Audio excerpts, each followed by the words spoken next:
I've been a bit obsessed with podzol-based dirt farms lately, and think I've come up with a design worth sharing that produces around 31K dirt for 6.5K bone meal an hour, along with roughly 4K spruce logs and 1K cobble as potentially useful byproducts. As a basic introduction, if you're unfamiliar with podzol dirt farms, they work through the process of generating stone, converting stone to moss, and then converting moss to podzol in a 13 by 13 corner excluded area by growing mega spruce trees. Most of the designs I've seen seem to focus more on maximizing the amount of blocks harvested per tree growth, but I've limited the harvest area to just 52 blocks on the south side of the tree. This allows me to focus on speed and simplicity at the expense of some bone meal efficiency. To run the farm, you'll need to fill this chest with bone meal until the hoppers below are full before the first run. Just make sure all the moss conversion happens so too much stone doesn't come through and lock up the farm.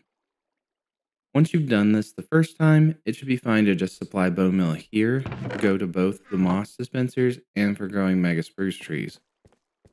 To turn the farm on, all you have to do is flick one lever, which activates the minecart in front of where mega spruce will be grown. I placed a barrel here I'd recommend storing saplings in to operate the farm.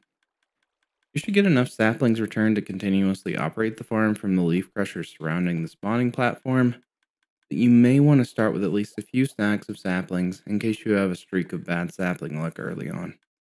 To operate the farm, you ride the minecart and hold right click on the back two podzol blocks, being careful not to right click the dispensers, especially if you're using something like tweakeroo to continuously right click, which I would recommend. When a tree is grown, it's detected by two different observers watching podzol blocks around the spawning platform. One observer immediately disables the bone meal dispenser to wait until the current tree is done processing. The other observer sends a redstone signal out in two directions.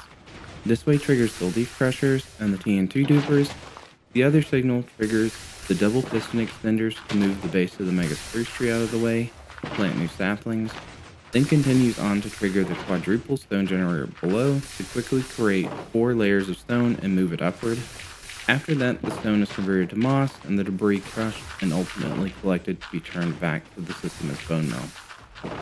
From there, the signal continues back and up to activate the dispensers to grow a new tree, which completes the loop. If you can't supply enough bone meal, you can tweak and add a few more repeaters to slow down the tree growth loop pretty easily to get it down to roughly 4.9K bone meal an hour for 23K dirt. It's possible to slow it down further than that, so you may have to reroute some of the redstone to get a bit more space to place repeaters.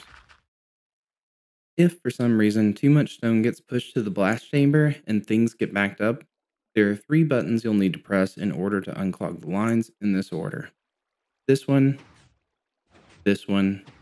and this one. I put a world and schematic download link in the description that I'd recommend using if you want to build the farm yourself. I do have a couple of tips for building the farm though you may want to keep in mind. The first would be to build the bubble elevators first, so you don't wind up triggering all the slices of the leaf crushers one at a time later, because if you do that, you'll break them all, because if they aren't triggered together, they'll stick to each other. The other being that all the signs in the stone generator are mandatory and not just precautionary. If you don't have them, it will break itself when you run it without them, so make sure you don't forget them before attempting to run the farm. Thanks for watching the video, and let me know in the comments if you found this farm design useful.